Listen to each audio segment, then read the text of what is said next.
আছে কর্মনাশ হইলে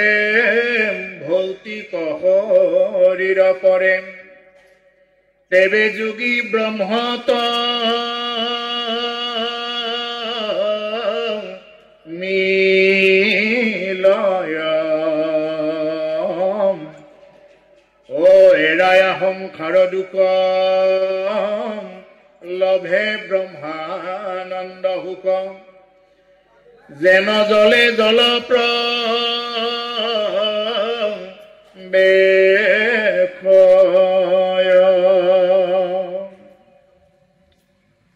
আমাৰ সুবনশ্ৰী নামঘৰৰ বাপ বান্ধৱ পাইমাতৃ তথা ভাইটি ভণ্টি সমস্তজনলৈ আমাৰ পুনৰবাৰ ভক্তি বৰা সেৱা নিবেদন কৰিছোঁ। আজিৰ যি অধ্যায় ইয়াতে আপোনাসৱৰ আজ্ঞামতে ইয়াতে চোৱা হৈছে ভক্তি যুগ। ইয়াতে ভগৱন্ত পুৰুষৰ অৱতাৰ কপিল ঈশ্বৰক আৰু তেওঁৰ মাতৃ দেৱহূতি এই দুয়োজনৰ ভিতৰত যিখিনি আলোচনা হৈছিলে কথা, এই আলোচনাৰ কথাখিনিকে মানে ইয়াতে কোৱা হৈছে। ভগৱন্ত নিগদতি শুনা মাহ দেৱহূতি। এতিয়া সেই কপিল প্ৰভুৱে কি কৰি আছে, তেওঁৰ মাতৃক কৈ আছে। এতিয়া কি কৈ আছে, এই ধ্যানে যিটো মুক্ত ভৈলা। এই ধ্যান ইয়াৰ আগত কেনেদৰে ধ্যান কৰিব লাগে, কেনেদৰে যোগ কৰিব লাগে, গোটেইবিলাক কথা ইয়াৰ আগত মানে তেওঁৰ মাতৃৰ আগত কৈ থৈ গৈছে। তাৰমানে মাকে কি কৰিছে, তেওঁৰ নিজৰ ল'ৰাটোৰ ওচৰত গুৰু মানি এই কথাবিলাক শিকি লৈছে। নিজৰ মাকে তেওঁৰ মানে পুত্ৰৰ ওচৰত গুৰু মানি এই কথাবিলাক শিকি ল'লে আৰু সেই কথাখিনিকে এতিয়া মানে আলোচনা হৈ আছে যে ভগৱন্ত নিগদতি শুনামা দেৱহূতি এই ধ্যানে যিটো মুক্ত ভলা, যে এই ধ্যানেৰে যিয়ে নেকি মুক্ত হৈ গ'ল, দেহাকো নেদেখে আৰু কিবা আছে কিবা নাই, কিবা আসনতে বহি ৰৈল। তেওঁ দেহাকো নেদেখে, যে দেহাটোত কি কাপোৰ পিন্ধি আছে, তেওঁ কাৰোবাৰ দেহ ধৰ্মক লৈ তেওঁলোক আশ্ৰিত নহয়, তেনেকুৱা বা দেহ ধৰ্মবিলাক তেওঁলোকৰ দৃষ্টিগোচৰ নহয়। ইয়াতে উদাহৰণ দিছে, যেন মধ্যে মাতোৱালৰ কটিৰ বস্ত্ৰকোহিটো আছে নাই একো নাজানো। যেনেকুৱাকে মদ খাই মাতোৱাল হোৱা এজন ব্যক্তিয়ে তেওঁৰ গাতনো কাপোৰ আছেনে নাই, এইটো সেইজন মানুহে মানে বুজি নাপায় বা এইটো চাই নাথাকে। যিবিলাক নেকি মদ খাই নিচা হৈ আছে বা মাতোৱাল হৈ আছে, এইসকল ব্যক্তিয়ে তেওঁৰ গাত কাপোৰ আছে নে নাই এইটো তেওঁ নিজেই নাজানে। ঠিক তদ্ৰুপ যিসকলে ভকতি ৰাস্তাটোত গুচি যায়, তেওঁলোকৰ দৃষ্টিত কলা বগা ওখ চাপৰ ধনী দুখীয়া পুৰুষ মহিলা ব্ৰাহ্মণ ক্ষত্ৰিয় বৈশ্য শূদ্ৰ এইবিলাক কথা আহিয়ে নপৰে। সেইকাৰণে ভাগৱত শুনিব আহিলে আমি কি কৰিব লাগে, সৰ্বপ্ৰথমতে আমি এইবিলাক বস্তু ত্যাগ কৰি আহিব লাগে। জাত্যাভিমান, যাৰ জাতিক লৈ অভিমান থাকে, সেই মানুহে ভাগৱত কথা শুনিব নোৱাৰে। যিমান বাৰ ভাগৱত নুশুনক কিয়, তেওঁ গোটেই জীৱনটো ভাগৱত শুনিলেও তেওঁৰ কাম নহয়। যাৰ জাত্যাভিমান থাকে, জাতিক লৈ অভিমান থাকে, যাৰ পাণ্ডিত্যাভিমান থাকে। পাণ্ডিত্যাভিমান মানে কি বস্তু বোলে, তেওঁ ঘৰতে কেইখনমান শাস্ত্ৰ পঢ়ি আহিলে, পঢ়ি আহি পাঠকৰ ওপৰতো মানে কথা ক'ব যায়। এই হ'ল পাণ্ডিত্যাভিমান বুলি কোৱা বস্তুটো। এই যে পাণ্ডিত্যাভিমান যাৰ থাকে, সেই মানুহে কেতিয়াও ভাগৱতৰ কথা কোনোদিন শুনিব নোৱাৰে। যাৰ ৰূপাভিমান থাকে, যাৰ ৰূপক লৈ অভিমান থাকে, বোলে মই বহুত দেখাত ভাল দেখা, মই এওঁলোকৰ লগত কিয় বহিম, যাৰ এই অভিমান থাকে, সেই মানুহে ভাগৱতৰ কথা শুনিব নোৱাৰে। যাৰ ধনাভিমান থাকে, ধনক লৈ অভিমান থাকে, বোলে মোৰ বহুত টকা আছে, মই এওঁলোকৰ লগত কিয় বহিম, এই ধনাভিমান থকা মানুহে কেতিয়াও ভাগৱতৰ কথা শুনিব নোৱাৰে। তেওঁ আহিব পাৰিব, আহিলেও তেওঁৰ জীৱনত এইখিনি মানে কৰ্মত প্ৰতিফলন কৰিব নোৱাৰিব, তেওঁৰ জীৱনত বাস্তৱভাৱে ৰূপায়িত কৰিব নোৱাৰিব। সেইকাৰণে আমি এইবিলাক ভাগৱত শুনাৰ আগত আমি এইবিলাক বস্তু অতি সাৱধান হোৱা দৰকাৰ। কাৰণ ভাগৱত শুনাৰ আগত এই বস্তুখিনি অতি গুৰুত্ব, যে সাৱধান বুলি কয়। সাৱধান ক'ত লিখা থাকে, কাৰেণ্টৰ ট্ৰেন্সমিটাৰত লিখা থাকে সাৱধান, ডেঞ্জাৰ, খাতৰা। ইয়াত যদি কোনোবাই লাৰি দিয়ে, জানিয়ে হওক বা নাজানিয়ে হওক, যদি কোনোবাই লাৰি দিয়ে, শ্বৰ্ট পৰে, শেষ আৰু। গতিকে এই ভাগৱত অনুষ্ঠান শুনিব আহি যদি কোনোবাই ঘৰৰ কথা পাতি থাকে, পাণ্ডিত্যাভিমান দেখুৱাই, বা তেনেকুৱা ধৰণৰ অভিমানবিলাকত যি মানুহ থাকে সেই মানুহক ভাগৱতৰ কথাই ক্ৰিয়া নকৰে গতিকে সেইকাৰণে আমি সৰ্বপ্ৰথম ভাগৱত শুনাৰ আগতে এই গেট পাৰ হোৱাৰ লগে লগে আমি এইবিলাক বস্তু এৰাই চলিব পাৰিলে আমাৰ জীৱনত কি হ'ব এইখিনি মানে উপকাৰিতা হ'ব প্ৰভুসকল আপোনাসৱৰ এইবাৰেদি সম্ভৱ এই বছৰ হ'ল 12 বছৰ হ'ল এইবাৰেদি ভাগৱত পতা এই যে আপোনাসৱ যে ভাগৱত অনুষ্ঠান পাতি আছে কিয় পাতি আছে আপোনাসৱেতো কিবা বেদৰ অনুষ্ঠানো পাতিব পাৰিলেহেঁতেন বোলে আমি বেলেগ ক্ৰিয়া কৰ্ম কৰোঁ বোলে ভাগৱত চালেহে চোৱা নে ৰামায়ণতো চালে হয় মহাভাৰত আছে বা এনেকুৱা বিভিন্ন প্ৰকাৰৰ বেদ শাস্ত্ৰবিলাক আছে আমি কিয় ভাগৱত চাব বা শুনিব আহিছো ইয়াত কিয় অনুষ্ঠান আয়োজন কৰিছো এনেকুৱা ইয়াৰ কাৰণটো নিশ্চয় জানিবৰ মন যায় ইয়াৰ কাৰণটো কি বুলি কৈছে এই সকল নিগম কল্পতৰু তাৰ ফল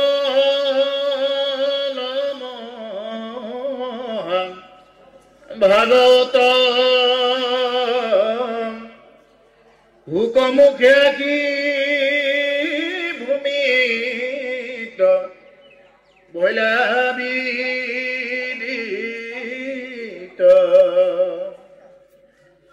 ৰসত চতুৰ যিটো জন কৃষ্ণ চৰণে দিয়া মন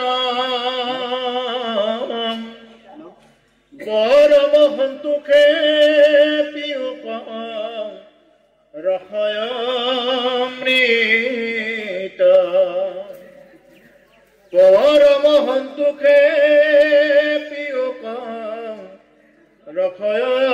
ৰসয়মৃত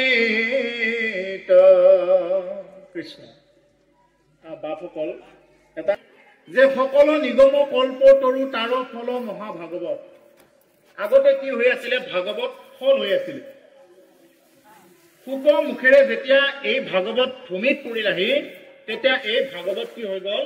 ফলৰ পৰা ৰস হৈ গ'ল এতিয়া প্ৰভুসকল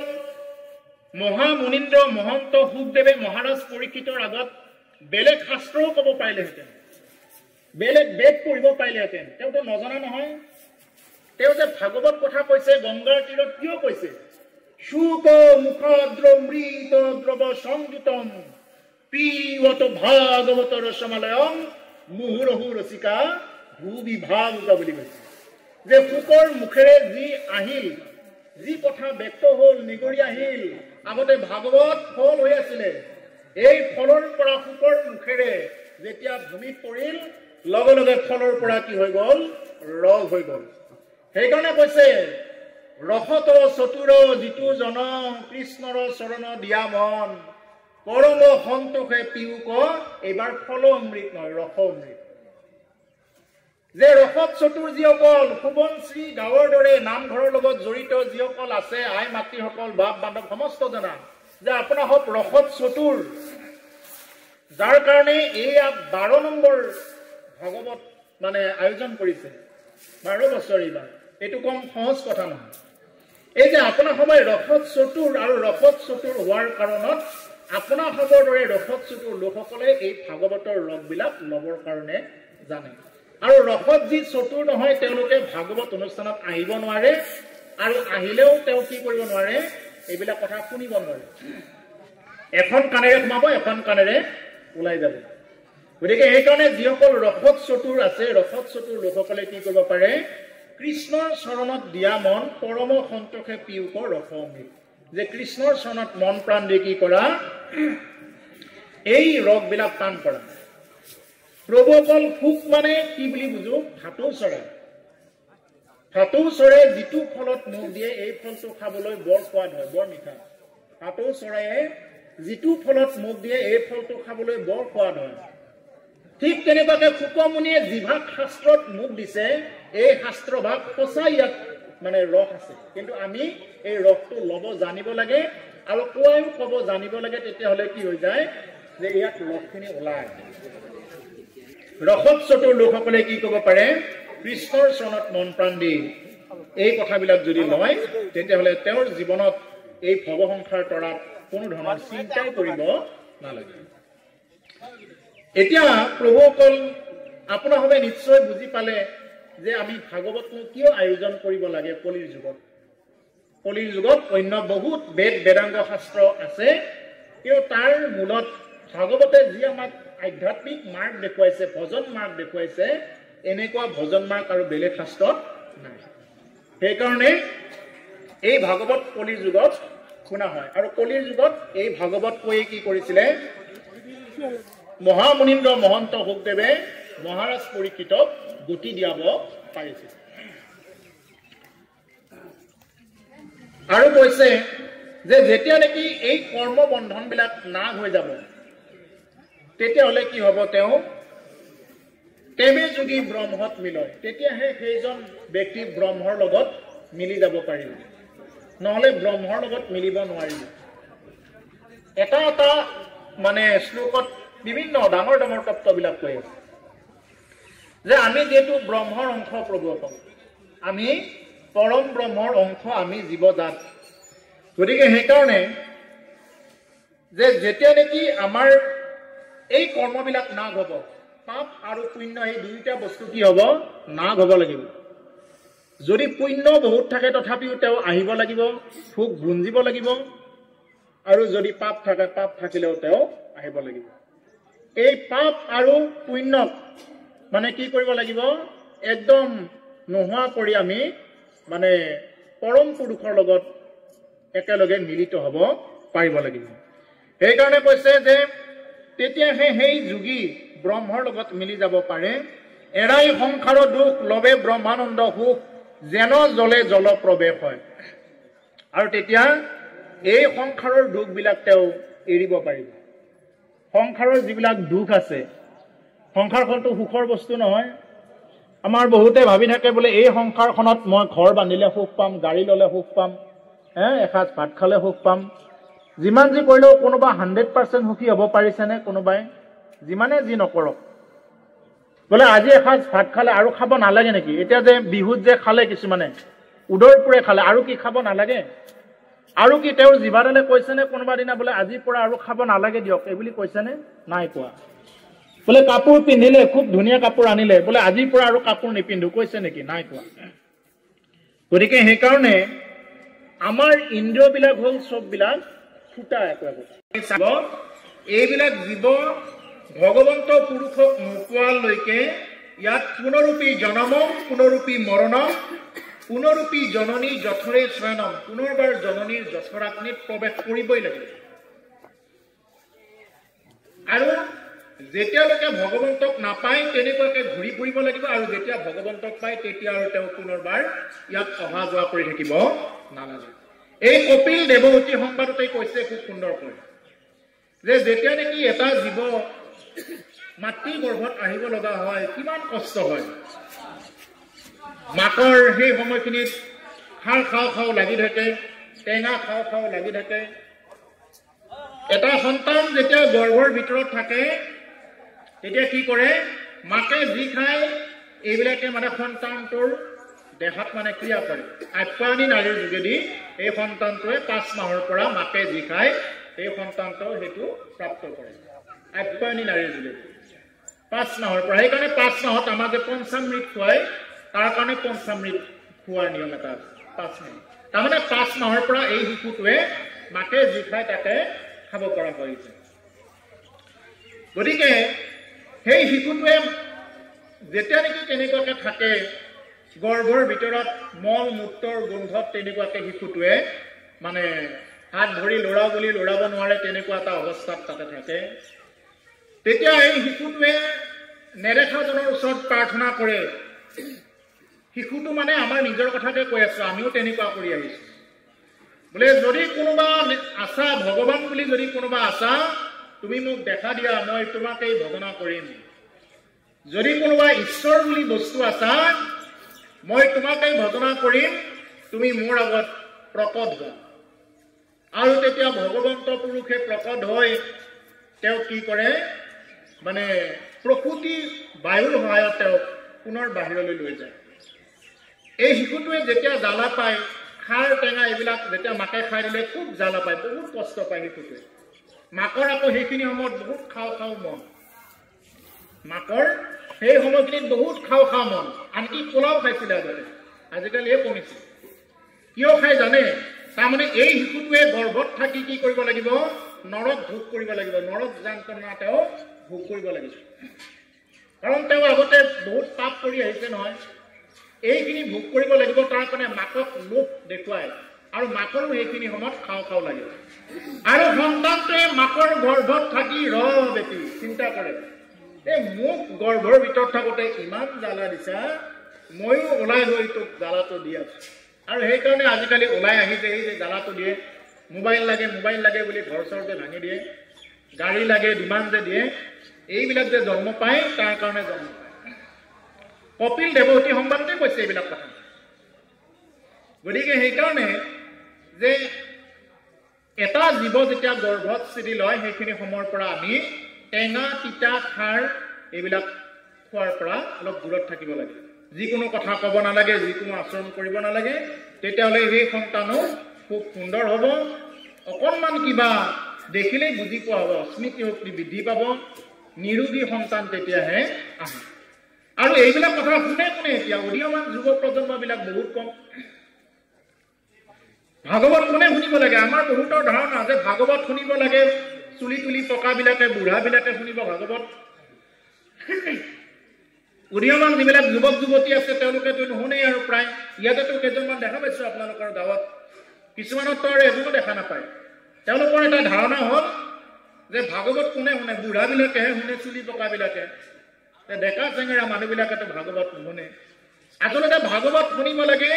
উদীয়মান যুৱক যুৱতীবিলাকে শুনিব লাগে এতিয়া আটাসকলে ভাগৱত শুনিছে আইতাসকলে ভাগৱত শুনিছে শুনি তেওঁলোকে কি কৰিব পাৰিব তেওঁলোকে ৰগহে পাব তেওঁলোকে জীৱনত কি কৰিব নোৱাৰে আৰু এই যে সংসাৰ ক্ষেত্ৰত আৰু নামিব তেওঁলোকৰ বয়স নাই এইবিলাক ক্ৰিয়া কৰ্ম তেওঁলোকে পুনৰবাৰ কৰাৰ কাৰণত এইবিলাক আৰু তেওঁলোকৰ হাতত সময়ো নাই এইখিনি সময় কাৰ হাতত আছিল উদীয়মান যুৱ প্ৰজন্মৰ হাতত আছিল কিন্তু তেওঁলোকে নাহে আৰু লছটো তাৰ পৰা খাই আছে গতিকে সেইকাৰণে সন্তান কোন সময়ত স্থিতি কৰাব লাগে কেনেকুৱা আচৰণ কৰিব লাগে গোটেই বস্তু ভাগৱতত দিয়া আছে সেইকাৰণে ভাগৱত হ'ল আমাৰ জীৱনৰ একোখন দাপোন মানে আইনাৰ ওচৰত মুখখন চালে যেনেকুৱাকৈ আইনাই ফাঁকি নিদিয়ে ঠিক তেনেকুৱাকৈ ভাগৱতৰ ওচৰত আহিলে আমাক কি নিদিয়ে ভাগৱতে ফাঁকি নিদিয়ে আমাৰ চলাত ক'ৰবাত শুদ্ধ হৈছে নে ভুল হৈছে এইটো ভাগৱতে এটা এটাকৈ দেখুৱাই দিব যদি আমাৰ চলাত যদি শুদ্ধ হৈছে এই শুদ্ধতাটো দেখুৱাই দিব আৰু যদি ক'ৰবাত ভুল হৈ আছে এই ভুলটো ভাগৱতে দেখুৱাই দিব সেইকাৰণে ভাগৱত হ'ল আমাৰ জীৱনৰ একোখন দাপোন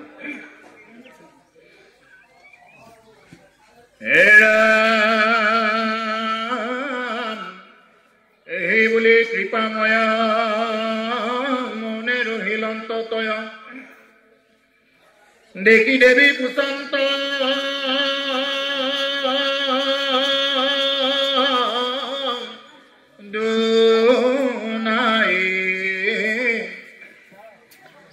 আবে বাপ ভক্তি যুগ বিচাৰি কহিও মুখ যেন মতে বুজুয়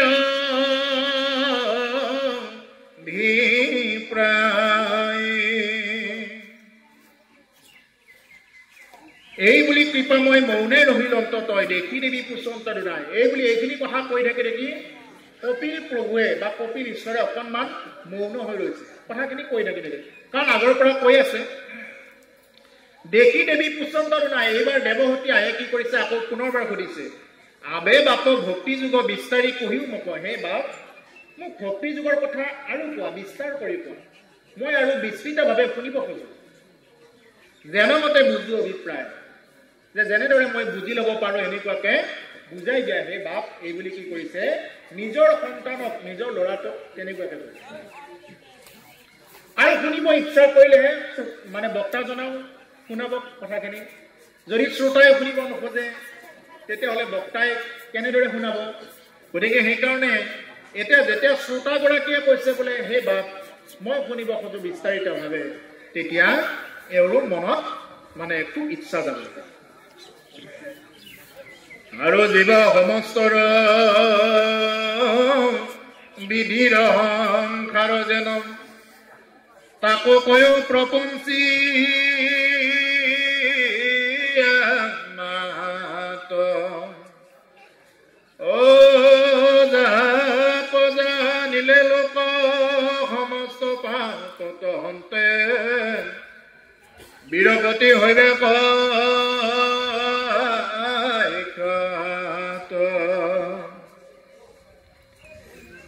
যাতে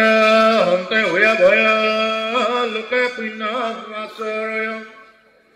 হেন কাল ঈশ্বৰ গতি কহিও বিভাগীয়ে যদি বাপু আছে দায়া শুনি মই থাকো প্ৰতি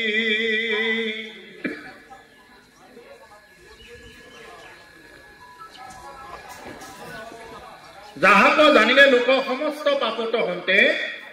বীৰপতি হইবে সাক্ষাৎ যাক জানিলে কি হ'ব সমস্ত লোকৰ বিৰক্তি আহিব এই সংসাৰৰ ক্ষেত্ৰৰ ওপৰত বিৰক্তি আহিব বৈৰাগ্য জন্ম পাবই লাগিব যদি ভক্তিৰ লাইনত আহে ভক্তিৰ দিশত আহে নহলে ভক্ত আৰু অভক্তৰ পাৰ্থক্য বা থাকিল কি ভক্ত বুলি কওঁতে মই ইয়াত আপোনালোক যিমান বহি আছে চবেই ভকত আজি ইয়াত কোনোবা ফলত লৈছে নলৈছে এইটো বেলেগ কথা কিন্তু আজি যিসকল আহিছে ইয়াত উপস্থিত চবেই হ'ল একোজন ঈশ্বৰৰ ভকত এই ভকত দৃষ্টিৰে চাব লাগে চবেই আৰু যাহাক জানিলে লোক সমস্ত পাপত হন্তে বীৰগতি হইবে সাক্ষাৎ গতিকে এই ভকতসকলৰ লাইনত যিসকল আহে তেওঁলোকৰ বিৰক্তি ভাৱটো আহিবই সংসাৰৰ প্ৰতি বিৰক্তি সংসাৰত তেওঁ আৰু লাগি নাথাকে সংসাৰৰ প্ৰতি বৈৰাগ্য ভাৱটো আহিবই লাগিব বৈৰাগ্যৰ চশমাযোৰ প্ৰথমতে কি কৰে প্ৰভু ভগৱন্তই সেইযোৰ দি দিয়ে ভক্তসকলক সেইকাৰণে ভক্তসকলে বা ভকতসকলে কি নকৰে ইমান মায়ামোহ লালসা কৰি নাথাকে ইমান মূৰ কৰি ইমান কিবা ইচ্ছা কৰি নাথাকে ভগৱন্তই যি দিছে যদি ভগৱন্তই যি দিছে এইখিনিতে যদি সন্তোষ থাকিব নোৱাৰে তেতিয়াহ'লে এনেকুৱা কোনো মানুহ নাই যে তেওঁ সুখী হৈছে 100% কোনো সুখী নাই সেইকাৰণে কৈছে যে সন্তোষং পৰম সুখম সন্তোষেই পৰম সুখ অসন্তোষীয়া মানুহে কোনোদিন তেওঁৰ জীৱনত সুখ লাভ কৰিব নোৱাৰে যি মানুহ অসন্তোষীয়া তেওঁ ভাগৱত অনুষ্ঠানত আহিও তেওঁ সুখ নাপাব ইয়াত বহি থাকিও কিয়নো আহিলো এনেকুৱা লাগি থাকিব আৰু সন্তোষীয়া মানুহৰ কি লাগিব বোলে খুব ভাল আজি ভগৱন্তই মোক কৃপা কৰিছে মই যে এই অনুষ্ঠানটোত উপস্থিত থাকিব পাৰিছো আৰু যে বহুত এনেকুৱা আছিলে উপস্থিত থাকিম বুলি ভাবি আছে তেওঁলোকে যে পৰা নাই মই যে পাৰিছো উপস্থিত থাকিবৰ কাৰণে এইটো প্ৰভু ভগৱন্তই মোৰ ওচৰত কৃপা কৰিছে এইটো ভাবি কি কৰি থাকে তেওঁলোক সন্তোষ হৈ থাকে এই সন্তোষীয়া যিসকল আছে তেওঁলোকে কি কৰিব পাৰে জীৱনত মানে শান্তি লাভ কৰিব পাৰে সন্তোষং পৰম সুখম তাৰ কাৰণে কোৱা হয় সেইকাৰণে ইয়াতে ক'লে যে বীৰগতি হইবে সাক্ষাৎ ভকতসকলৰ বা যিসকলে নামঘৰমুখী ৰাইজ তেওঁলোকৰ বিৰক্তিটো আহিব জাত হন্তে হুয়া ভয় লোকে পুণ্য আশ্ৰয় হেন কাল ঈশ্বৰৰ গতি এতিয়া আই দেৱহতীয়ে এতিয়া প্ৰশ্ন কৰিছে যে যাক নেকি যিবিলাক কথা জানিলে লোকে পুণ্য আচৰণ কৰিব সংসাৰৰ প্ৰতি বৈৰাগ্য ভাৱ অৱলম্বন কৰিব এই কথাবিলাক কোৱা হে বাপ এইবুলি নিজৰ ল'ৰাটোক প্ৰশ্ন কৰিছে জাত হন্তে হুয়া ভয় যি শুনিলে মানুহে ভয় খাব ভয় কৰিব নহলেতো মানুহে ভয় নকৰে আজিকালি এতিয়া যিটো অৱস্থা হৈ গৈছে বাতৰি যদি চাই আজি এটা মাৰিল আকৌ অলপ পিছত চালে আকৌ এটা নতুনকে মাৰি পেলালে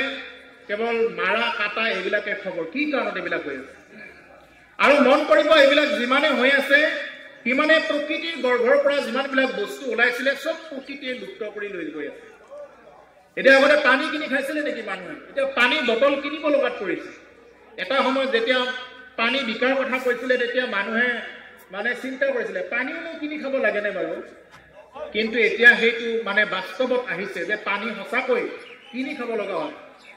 লাখ টকীয়া পানীও আছে আমিতো 10 টকীয়া পানীহে খাওঁ লাখ টকীয়া পানী খোৱা মানুহ আছে গতিকে সেইকাৰণে যে পানীও এতিয়া মানে কিনি খাইছে ঠিক তেনেকুৱা এনেকুৱা এটা দিন আহিব যে আমি উশাহ নিশাহো আমি কিনি ল'ব লাগিব কেনেকুৱা যে বিজ্ঞানীবিলাকে এতিয়া কৈ আছে যে মাস্ক ল'ব লাগিব এনেকুৱা বায়ু প্ৰদূষণ হৈ যাব মাস্ক ল'ব লাগিব মাস্ক নল'লে আপুনি কি কৰিব নোৱাৰিব মানে ভালকৈ উশাহ নিশাহ ল'বও নোৱাৰিব আৰু তেনেকৈ যদি মাস্ক নলয় তেতিয়াহ'লে আৰু লাংছত কম হৈ যাব জমা হৈ যাব এইবিলাকতো আৰু বিভিন্ন প্ৰকাৰৰ বেমাৰবিলাক আছে এইবিলাক হৈ যাব আহিব এইবিলাক কথা এইবিলাক কৈ আছে শাস্ত্ৰত দ্বাদশ স্কন্ধত এইবিলাক সম্পূৰ্ণ কোৱা আছে এনেকুৱা এটা দিন আহিব এক মুঠা সোণৰ বদলা এক মুঠা মোক ভাত দিছোন বুলি ক'লে হাত নিদিব হেৰি বোলে হে আই যে মই আপোনাক এক মুঠা সোণ দিম কিন্তু মোক এক মুঠা ভাত দিয়ক মই বহুত দিনৰ পৰা লঘোনে নাই নাই সেইদিনা ভাতৰ মূল্য বৃদ্ধি হ'ব এতিয়া প্ৰকৃতিয়ে যিমানবিলাক বস্তু উলিয়াইছে চাব আগতে এডাল ভোল এনেই হৈছিলে সাৰ দিবই নালাগে কেতিয়া মানে ওপৰলৈ যাই লাগি থাকে গমেই নাপায় গৃহস্থ তেনেকুৱাকৈ কচু বা কোমোৰা এইবিলাক নিজে নিজে লাগিছিলে অমিতা এতিয়াতো অমিতা মানে ৰুলেও মানে সাৰ দিব লগা অৱস্থা নাই সাৰ দিলেও কেতিয়াবা নহয় কি কাৰণত এইবিলাক মানে প্ৰকৃতিৰ গৰ্ভৰ পৰা যিবিলাক জন্ম হৈছে এতিয়া এইবিলাকৰ মানে লুপ্ত হৈ গৈছে যিমানে পাপ বৃদ্ধি হৈ আছে সিমানে এটা এটা লুপ্ত হৈ গৈ আছে আৰু এদিন এনেদৰে কি হ'ব সমস্তবিলাক লুপ্ত হৈ যাব এইটো খাটাম আৰু সেইকাৰণে সিদ্ধ মণিকীসকলে কয় যে কলি যুগৰ এই আৰম্ভণিৰ সময়খিনিত যদি কোনোবাই ভাগৱত ভক্তি নকৰে এই আৰম্ভণিৰ সময়খিনিত যদি কোনোবাই কৃষ্ণ ভজনা নকৰে এদিন পস্তাব লাগিব এতিয়া যিটো যুগ কৰিছে এই আৰম্ভণিৰ সময়খিনিতে যিটো দপদপি মানুহৰ এতিয়া ভাগৱত অনুষ্ঠান যদি কোনোবাই আয়োজন কৰে ঠাট্টা কৰা মানুহৰ অভাৱ নাই কিন্তু কৰবাত যদি এনে যদি কোনোবাই থিয়েটাৰ পাতে নাটক পাতে ডেন্স তেতিয়াহ'লে তাতে মানুহ একদম উপচি পৰিব ভাগৱত অনুষ্ঠানত কিন্তু মানুহৰ ভিৰ খুব কমে হয় কিয় এইবিলাক যে হয় এতিয়া আমি আৰু দেখা পাম পিছত আৰু আহিছে এইবিলাক পৰিস্থিতি গতিকে কলিৰ আৰম্ভৰ এই সময়খিনিতে যদি কোনোবাই ঈশ্বৰ ভক্তি নকৰে এইটো আশা বাদ দিয়ক আৰু এদিন জন্ম পাম এদিন আহি এনেকুৱাকৈ ভক্তি কৰিম এতিয়াই ভক্তি কৰি থকা টানেই হৈ পৰিছে এতিয়া যিটো অৱস্থা আপোনাৰভাৱে সকলোৱে জানে তথাপি মই কৈছোঁ পুংখানুপুংখভাৱে অধ্যয়ন কৰি চাব কথাবিলাক যে আমি নিজৰ গাঁওখনত ভক্তি কৰাই টান হৈ পৰিছে এনেকুৱা এটা দিন আহিছে সকল বুলি মানুহে ঠাট্টা কৰে হাঁহে ধুতি চোলাযোৰ যদি পিন্ধি ভাগৱত অনুষ্ঠানত আহো মানুহে ঠাট্টা কৰে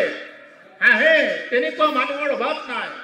মানুহে যদি ধলং পলং হৈ যায় খুব ভাল পায় এনেকুৱা মানুহৰো এতিয়া সমাজত আকাল নাই আপোনালোকৰ ইয়াত নাই আমাৰ ফালে আছে যে এনেকুৱা মানে ভাল কামৰ প্ৰতি গ'লে মানুহে সদায় নিন্দা কৰি থাকি ভাল পায় সেইকাৰণে পিছত চাব যে এটা এনেকুৱা দিন আহিব যিসকল ভৱিষ্যত প্ৰজন্ম থাকে তেওঁলোকে লক্ষ্য কৰিব এইবিলাক আৰু দেখাতহে নামঘৰটো থিয় হৈ থাকিব কিন্তু ভক্তি কৰা মানুহ নোলাব কমি কমি গৈ আছে ভকত আৰু এতিয়া মানে এটা হেৰি নিচিনা হৈ পৰিছে মানে এই অনুষ্ঠানটোত ধুতি চোলাযোৰ মাৰি আহিলোঁ আৰু নাই আৰু অনুষ্ঠানত আহি নিৰামিষ খালোঁ আৰু ঘৰত গৈ চব ডকচি খাই দিলোঁ ক'ব এইবিলাক কথাও কৈ দিব ভকতৰ লক্ষণ কেনেকুৱা হ'ব লাগে আজিতো মই সেইখিনিয়ে কৰিম বুলি ভাবিছিলোঁ নিমি নৱসিদ্ধ সংবাদত ভকত কেনেকুৱা হয় কি ভকত বস্তু নে আমি ধুতি চোলাযোৰ পিন্ধি ফুৰাটো ভকত কাক কয় এই গোটেইখিনি বস্তু নিমি নৱসিদ্ধ সংবাদত আছিলে আজি উলিয়াম বুলি ভাবিছিলোঁ পিছে এইভাগ ভাগৱতত নাই যি কি নহওক তাৰে কথাখিনিও ৰাখি থৈ যাম বাৰু প্ৰভুসকল এটাই নিবেদন কৰোঁ যিমানলৈ শুনি আছে আমি যাতে কৃষ্ণ নাম লৈ যাতে আমি কৰিব পাৰোঁ কাৰণ কৃষ্ণ নাম ব্যতিৰেকে কোনেও এই সংসাৰখনৰ পৰা আঁতৰাই নিব নোৱাৰে কাৰণ ব্ৰহ্মাদি কৰি যিমানবিলাক দেৱতা আছে সমস্ত দেৱতাই কি কৰে ঈশ্বৰ কৃষ্ণকেই ভজনা কৰে আপোনালোকে জানে এই ব্ৰহ্মাই আদি কৰি জীৱ যত